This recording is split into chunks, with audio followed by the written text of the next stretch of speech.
এরপরে আমরা আলীগঞ্জ থেকে বিদায় হয়ে দাঁতপুরের মাঝখান দিয়ে সুপারি বাগানের বুক চিতিয়ে রওনা হই পাতারহাটের দিকে।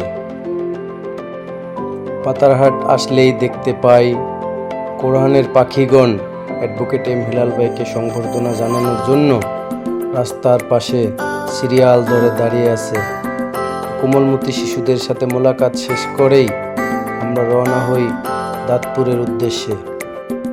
দাঁতপুরে উপস্থিত হয়ে আমরা দেখতে পাই বিপুল মানুষের সমাগম, বিপুল জনসমাগমের উপস্থিতি জনসাধারণের, এবং অ্যাডভোকেট হেলাল ভাই জিও ব্যাগ যেগুলো ফলানো হয়েছে সেগুলো পরিদর্শন করেন। সে সময় কোনো রাজনৈতিক নেতা নয়, সাধারণ ভোটারদের উপস্থিতিতে কোলাহলে পরিণত হয় উক্ত স্থান। রাজনৈতিক প্রোগ্রাম এবং রাজনৈতিক কর্মী ছাড়া এত লোকজন, এত সমাগম, এত উদ্দীপনা এর আগে কোনো নেতার পক্ষে হয়েছে বলে আমার মনে হয় না। এরপরে সম্মিলিত মোনাজাতের মাধ্যমে উক্ত সফরের ইতি টানেন জননেতা অ্যাডভোকেট এম হেলাল ভাই। এরপরে আমরা রওনা হই পাতারহাটের উদ্দেশ্যে।